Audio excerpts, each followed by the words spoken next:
पिछले वीडियो में आप लोगों ने पढ़ा था अनुलेखन, जो कि डीएनए से आरएनए के निर्माण की प्रक्रिया है अनुलेखन। आज इस वीडियो में आप लोग देखेंगे अनुवादन, ट्रांसलेशन। क्या है अनुवादन? जो एमआरएनए बन रहा है अनुलेखन के अंतर्गत डीएनए से, वही एमआरएनए प्रोटीन का संश्लेषण करेगा। इस क्रिया को हम क्या कहेंगे? अनुवादन। आइए देखते हैं क्या है अनुवादन। जो डीएनए था, डीएनए से आरएनए बना।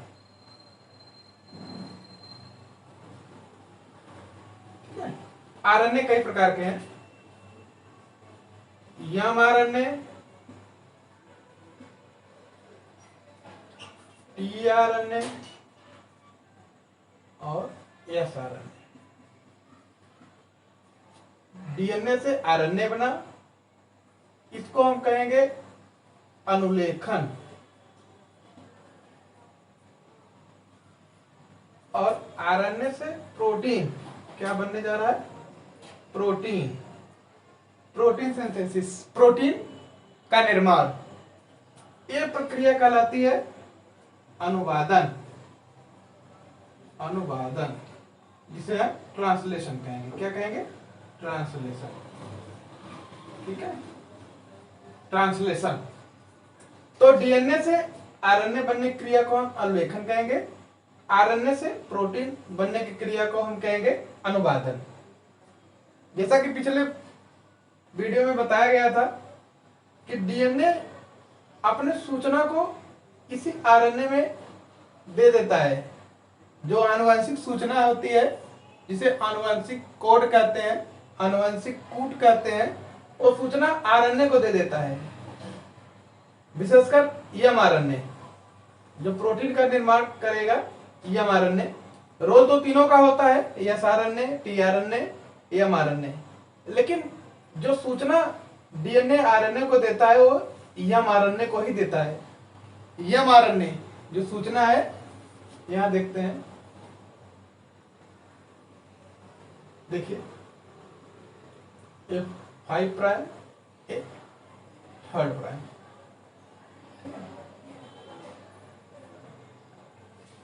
ये एमआरएनए है, ये एमआरएनए। जो डीएनए अपना सूचना आनुवंशिक कूट एमआरएनए में डाल देता है। अपने सूचना को कहां देता है? आरएनए को। आरएनए कौन सा आरएनए? एमआरएनए। तो जो सूचना है इसमें संचित रहता है, या कोडोन के माध्यम से इसमें संचित रहता है।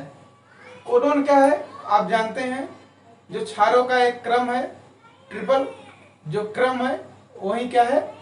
कोडोन है। और जो पूरा का पूरा डीएनए आरएनए में अपनी सूचनाओं को दे रहा है, उसे कहेंगे हम आनुवंशिक कूट।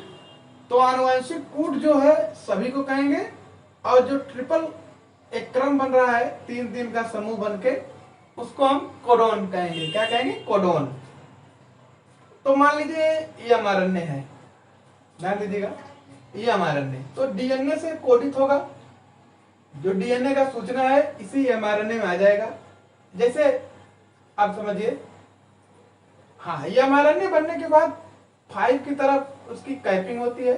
मान लीजिए इतना इधर कैपिंग हो जाएगी, ठीक है, कैपिंग होगी, और इधर टेलिंग होगी, इधर टेलिंग होगी। 3 प्राइम की तरफ टेलिंग होगी और 5 प्राइम की तरफ कैपिंग होगी। और जो सूचना है कोडोन के माध्यम से इसमें संचित रहेगी। जैसे codon A U G, A G U, ऐसे ट्रिपल जो सूचना है डीएनए का इसी एमआरएनए में आ जाता है कोडोन के माध्यम से। किस माध्यम से? कोडोन के माध्यम से। जो आनुवंशिक कूट है, जो सूचना है डीएनए का, वो आरएनए में ट्रांसफर कर देता है और आरएनए में इसी कूट के माध्यम से, देख रहे हैं, इसी कूट के माध्यम से संचित रहता है सूचना डीएनए का। इसका मतलब जो प्रोटीन का संश्लेषण हो रहा है वो डीएनए के माध्यम से ही हो रहा है। रेगुलेट कौन कर रहा है? डीएनए। अब ये एमआरएनए तो आ गया, बन गया। कहां बना? आप जानते हैं प्रोकैरियोटिक में केंद्रक होता नहीं है तो कोशिका द्रव में बनेगा, लेकिन यूकैरियोटिक सेल में केंद्रक के अंदर बनता है। अब केंद्रक से बनने के बाद ये एमआरएनए केंद्रक से निकलकर कोशिका द्रव में आता है। ठीक है, जैसे ये सेल है, ये यूकैरियोटिक सेल है, यहां से बन के यहां आ जाएगा ये एमआरएनए यहां आ जाएगा। ये कोशिका द्रव है, देख रहे हैं, कोशिका द्रव। इस डीएनए से बन के ये एमआरएनए यहां जा रहा है, आएगा कोशिका द्रव में। ये यूकैरियोटिक की बात है। प्रोकैरियोटिक में केंद्रक नहीं होता तो कोशिका द्रव में ही बनेगा। तो ये एमआरएनए कहां चला आया? कोशिका द्रव में, देखिएगा। और डीएनए के सूचना को ये संग्रहित किए हुए है। डीएनए सूचना इस पे मौजूद है, किसके रूप में? आनुवंशिक कूट के रूप में, या कह सकते हैं ट्रिपल, जो क्षारों का क्रम है, एक कोडोन के माध्यम से। यहां ध्यान दीजिएगा, जब ये बन के एमआरएनए चला आता है कोशिका द्रव में, तो कोशिका द्रव में ढेर सारे राइबोसोम होते हैं। राइबोसोम अगर हम प्रोकैरियोटिक की बात करें तो 70S राइबोसोम, अगर यूकैरियोटिक की बात करें तो 80S राइबोसोम। ठीक है, 70S राइबोसोम प्रोकैरियोटिक में रहेंगे और यूकैरियोटिक में 80S। तो ये दो सब यूनिट में रहते हैं, 80 और 70। 70 भी 2 यूनिट में रहेगा, सब यूनिट में, और 80S भी 2 सब यूनिट में रहेगा। 80 है, 80 मान लीजिए 80 यूकैरियोटिक में संश्लेषण हो रहा है, तो 80S को हम लिखेंगे 60 और 40। क्या लिखेंगे? 60 और 40। 60 वाला बड़ा सब यूनिट है और 40 वाला छोटा सब यूनिट है। तो जो ही एमआरएनए बन के कोशिका द्रव में आता है, साइटोप्लाज्म में आता है, उसी दौरान एक राइबोसोम का छोटा वाला यूनिट आके यहां पे जुड़ जाता है इसी एमआरएनए से। एमआरएनए से छोटा वाला राइबोसोम का जो सब यूनिट होता है, मान लीजिए 80S है, इसको हम कहेंगे 60S और 40S। तो 40 वाली S वाला आके मान लीजिए जुड़ जाता है। उसी दौरान एक बात ध्यान दीजिएगा कि प्रोटीन संश्लेषण 3 स्टेप में हो रहा है। इनिशिएशन, प्रारंभन, इलांगेशन, दीर्घीकरण, और टर्मिनेशन, समापन। तो शुरुआत अमीनो एसिड से होगा, क्योंकि अमीनो एसिड ही प्रोटीन का निर्माण करते हैं। तो 20 प्रकार के अमीनो एसिड भाग लेते हैं। तो अमीनो एसिड कोशिका द्रव में इसी तरह पड़े रहते हैं, लेकिन निष्क्रिय रहते हैं। जब ये सक्रिय होते हैं तभी प्रोटीन का निर्माण कर पाते हैं। तो शुरुआती दौर में क्या होता है? अमीनो अम्ल का सक्रिय होते हैं। अमीनो अम्ल कैसे होते हैं? सक्रिय होते हैं। शुरुआत में, प्रारंभन में अमीनो एसिड कैसे होते हैं? सक्रिय होते हैं। किसकी सहायता से? एटीपी की सहायता से। एटीपी की सहायता से अमीनो एसिड सक्रिय होते हैं शुरुआती दौर में, प्रारंभन में। जब वे सक्रिय होते हैं तो आप ये भी जानते हैं, जब सक्रिय होने के बाद एक कॉम्प्लेक्स बनाते हैं टीआरएनए के साथ, क्योंकि टीआरएनए जो होता है, यहां देखिए, यही वो टीआरएनए होता है जो कि प्रत्येक अमीनो एसिड को पकड़ पकड़ के यहां पे लाता है। टीआरएनए बांध लेता है, बाइंड कर लेता है अमीनो एसिड को, और उस अमीनो एसिड को इसी mRNA पे लाता है प्रोटीन निर्माण होने के लिए। आप जानते हैं कि प्रत्येक tRNA अलग अलग होता है, जो कि अलग अलग अमीनो एसिड को बाइंड करता है या बांधता है, और वो कहाँ लाता है, यहीं पे लाता है, mRNA पे। और जो इलांगेशन होता है, इसमें क्या होता है कि प्रोटीन का निर्माण होता है, कई अमीनो एसिड जुड़ के प्रोटीन का निर्माण करेंगे। टर्मिनेशन जो समापन होता है, इसमें क्या होता है, जो समापन कोडोन होता है, जब वो आ जाता है तो प्रोटीन संश्लेषण की क्रिया बंद हो जाती है। तो शुरुआती हम कहेंगे इनिशिएशन कोडोन क्या है, प्रारंभन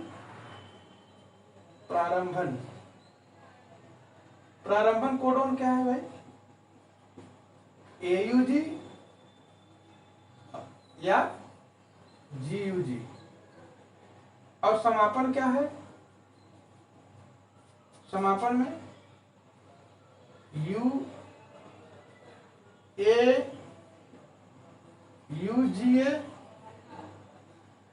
UAG।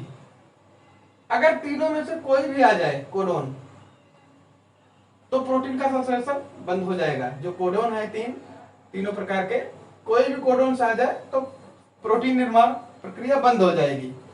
अब प्रारंभ में चाहे ए करे AUG या GUG, ज्यादातर AUG करता है। देखिए प्रारंभ हमने कर दिया है AUG। तो होता है कि AUG क्या है, ये कोडोन है। और tRNA पे, जैसा कि इधर देख लीजिए, जैसे कोई tRNA है ऐसे, ठीक है, इस एक तरफ तो अमीनो एसिड को बांध लेता है, अमीनो एसिड को, ठीक है, और एक तरफ इसमें होता है एंटीकोडॉन। क्या होता है, एंटीकोडॉन, एंटीकोडॉन।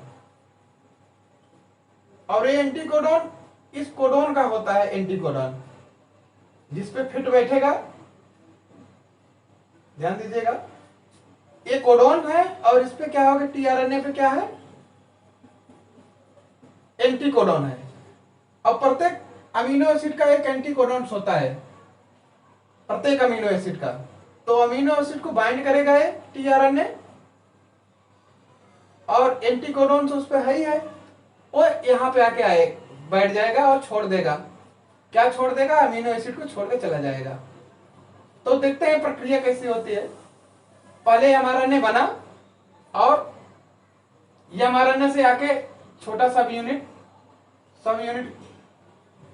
40S आके जुड़ गया, और इसी दौरान जो कॉम्प्लेक्स बना है अमीनो एसिड का tRNA के साथ, वो आके जुड़ जाता है। देखिए यहां मान लीजिए आके जुड़ गया,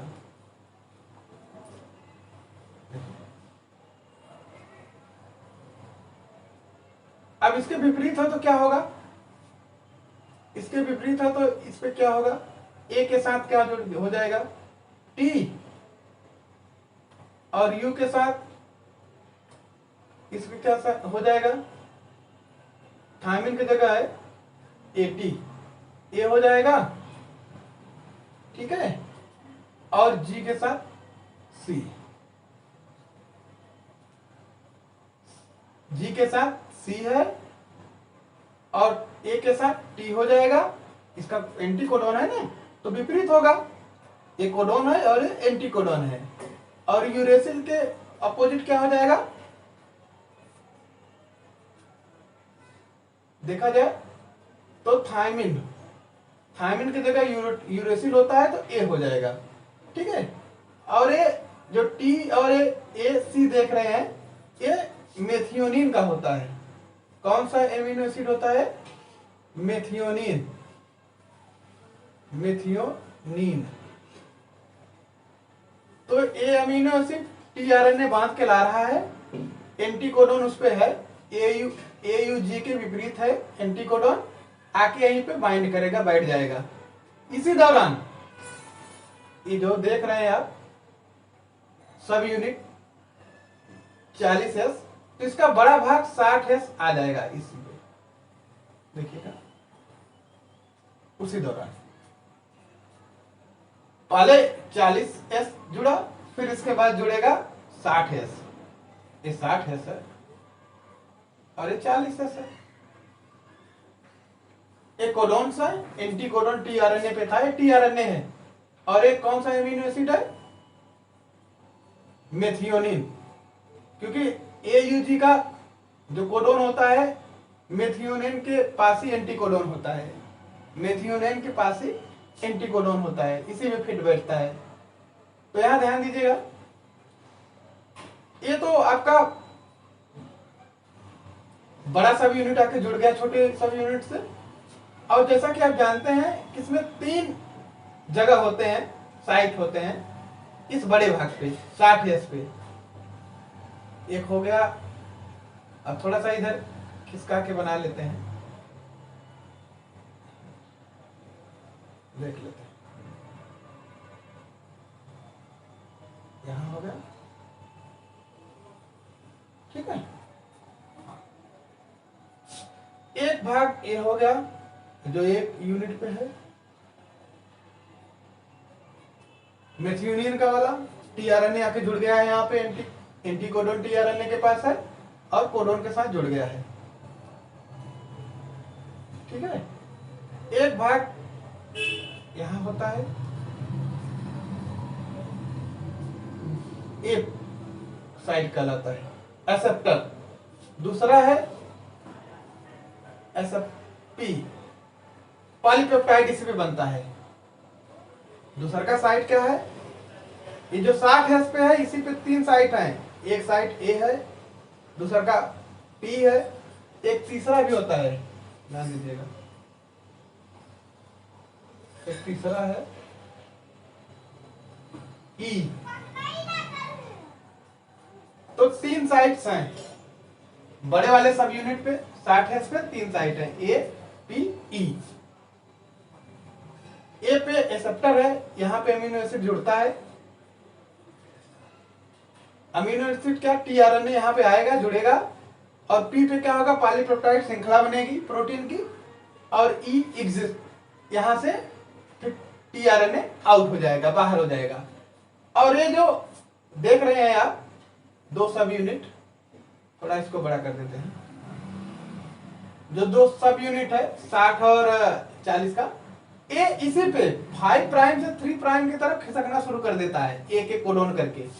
जैसे अभी यहां है, ये इस पे आ जाएगा, जो मेथियोनिन है ये ई पे चला आ जाएगा, मेथियोनिन बाहर हो जाएगा, ध्यान दीजिएगा, मेथियोनिन वाला टीआरएनए ई पे आएगा, तो यहां पे मेथियोनिन छोड़कर एक टीआरएनए बाहर हो जाएगा, जिस पे आके बाहर हो जाएगा, और इसका जगह दूसरा जो एमिनो एसिड आएगा वो ले लेगा पी पे, और एक खाली रहेगा और इधर एक खिसकता रहेगा इस mRNA पे। हाँ तो दोस्तों यहां देखिए, मेथियोनिन यहां पी पे जुड़ा हुआ है और टीआरएनए से जुड़ा हुआ है, पी साइड से टीआरएनए पे जुड़ा हुआ है। तो आप समझिए यहां पे जैसे ही ए पे कोई नया आता है अमीनो एसिड, नया अमीनो एसिड, ये मान लीजिए है, ये अमीनो एसिड है, नया आता है। अच्छा, ये यूजी का एंटीकोडोन कौन होगा? इस पे होगा कुछ। ये यूजी किसके लिए कोडित होता है?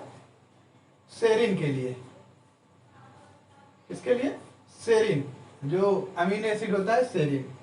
तो ध्यान दीजिएगा यहाँ पे जो मेथियोनिन है, अब ये टीआरएनए एग्जिट पे आ जाएगा और ये आउट हो जाएगा टीआरएनए, और मेथियोनिन को छोड़ देगा। यहां देख लेते हैं, ये अमीनो एसिड है जो इसको छोड़ देगा। जो पहले अमीनो एसिड था मेथियोनिन, क्या था? मेथियोनिन।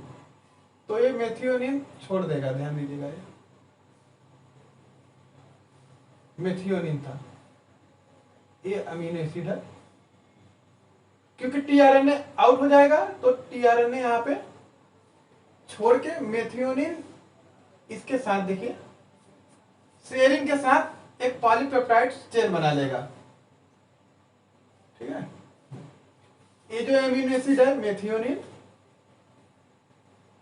किसके साथ बना लेगा, ये जो एमिनो एसिड है सेरिन इसके साथ पॉलीपेप्टाइड चेन बना लेगा।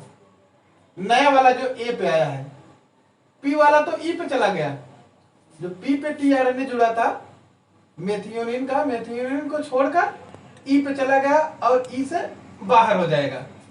एग्जिट है मतलब इस पे एक्सेप्टर है, ये ग्रहण करेगा अमीनो एसिड को टीआरएनए के माध्यम से। टीआरएनए जुड़ेगा इस पे और अमीनो एसिड को देगा। और यहाँ पे पी पे ध्यान दीजिएगा, पी पे पॉलीपेप्टाइड चेन बनेंगे। पी पे क्या बनेंगे, पॉलीपेप्टाइड चेन, और ई से एग्जिट हो जाएगा, निकल जाएगा। तो मेथियोनिन यहाँ पे बना था जो जुड़ा हुआ था, और इसी के साथ कौन एमिनो एसिड जुड़ जाएगा, सेरिन। तो एक पॉलीपेप्टाइड चेन बना लेगा काफी, ऐसे जुड़ते जाएंगे। और ये जो आपका राइबोसोम्स है ये 3 प्राइम की तरह खिसकता जाएगा, ये एमआरएनए पे खिसकता जाएगा। और जो जो जुड़ते जाएंगे अमीनो एसिड, टीआरएनए उसको लाएगा और छोड़कर चला जाएगा, और टीआरएनए खुद बाहर हो जाएगा और अमीनो एसिड को इस पे छोड़कर चला जाएगा। और अमीनो एसिड पॉलीपेप्टाइड चेन बना के एक प्रोटीन का निर्माण करेंगे। जैसा कि आप जानते हैं जो एमिनो एसिड है वही तो प्रोटीन बनाता है, तो कई एमिनो एसिड मिलकर एक प्रोटीन का निर्माण करेंगे। तो कई श्रृंखला बन जाएंगे इसमें, ऐसे ऐसे करके कई एमिनो एसिड जुड़ जाएंगे इससे। देख लीजिए ऐसे करके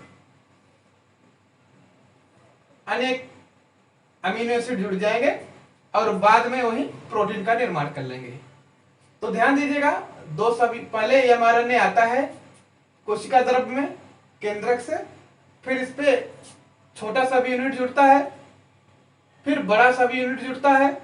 बड़ा सब यूनिट पे 3 स्थल होते हैं, एक होता है एक्सेप्टर, दूसरा होता है पॉलीपेप्टाइड चेन बनाने के लिए पी साइट्स, तीसरा कौन सा साइट्स होता है, ई साइट एग्जिस्ट। यहां से टीआरएनए निकल जाता है। पहला जो होता है कोडोन शुरुआती वाला वो एयूजी होता है, प्रारंभन एयूजी करता है या जीयूजी करता है, लेकिन समापन के लिए यूए, यूजीए और यूएजी। तो खिसकता खिसकता अगर चला जाए राइबोसोम इधर, तो एक समय ऐसा आएगा, मान लीजिए यहाँ कोडोन है यूएए, तो यहाँ पे एक किसी अमीनो एसिड को कोडित नहीं करता, किसी अमीनो एसिड को, तो यहाँ पे क्या होगा, प्रोटीन संश्लेषण बंद हो जाएगा, समापन हो जाएगा। यहाँ पे मान लीजिए से खिसकता खिसकता गए, तो आप समझिए यहाँ पे एक पे नया अमीनो एसिड आके जुड़ेगा, दूसरे पे अमीनो एसिड दे के पॉलीपेप्टाइड चेन बनाएगा अमीनो एसिड के बीच में, जो कि प्रोटीन बनाएगा। तीसरे स्थान पे आके टीआरएनए बाहर हो जाएगा। तो ये रहा दोस्तों प्रोटीन संश्लेषण की क्रियाविधि कि कैसे प्रोटीन की संश्लेषण होती है और कहाँ पे होती है, राइबोसोम पे। अगर कभी एग्जाम में पूछे कि प्रोटीन का संश्लेषण कहाँ होता है, ढेर सारे ऑर्गेनेल्स या कोशिकांग दिए हो, तो आप यहाँ पे मार्क करेंगे राइबोसोम पे। राइबोसोम का 2 सब यूनिट जुड़ता है इसी एमआरएनए से, और 3 साइट्स होते हैं, तीनों साइट्स का अलग अलग काम है। एक एक्सेप्ट करता है, दूसरे में पॉलीपेप्टाइड चेन बनता है, तीसरे में टीआरएनए पहुंच के खुद बाहर हो जाता है, लेकिन अपने अमीनो एसिड को दे देता है। ऐसे जुड़ते रहते हैं अमीनो एसिड, ठीक है, और बाद में एक श्रृंखला बना लेते हैं, चेन बना लेते हैं, बीच में इनके पॉलीपेप्टाइड चेन, एक पॉलीपेप्टाइड बॉन्ड बन जाता है, और ये अलग होके बाद में प्रोटीन का निर्माण करते हैं, प्रोटीन का निर्माण करते हैं, प्रोटीन का निर्माण करते हैं, ठीक है। प्रोटीन का निर्माण कर लेंगे।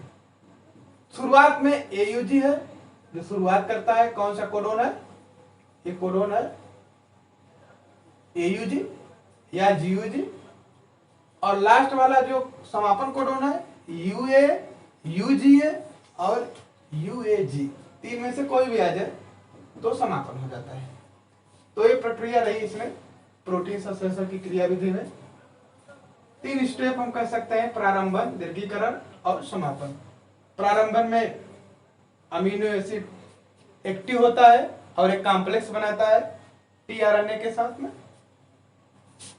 दीर्घीकरण में कई अमीनो एसिड आपस में पॉलीपेप्टाइड चेन द्वारा जुड़ जाते हैं जो कि प्रोटीन बनाते हैं। टर्मिनेशन में, समापन में होता है कि यहाँ पे कोई अमीनो एसिड कोडित नहीं होता, क्योंकि ये जो UA है या UGA है या UAG है, ये किसी को कोडित नहीं करते, किसी अमीनो एसिड को कोडित नहीं करते, और यहीं पे राइबोसोम आके रुक जाता है और बंद हो जाता है प्रोटीन संश्लेषण। तो दोस्तों ठीक है, आप वीडियो को देखते रहिए, अगला भाग शीघ्र ही आएगा।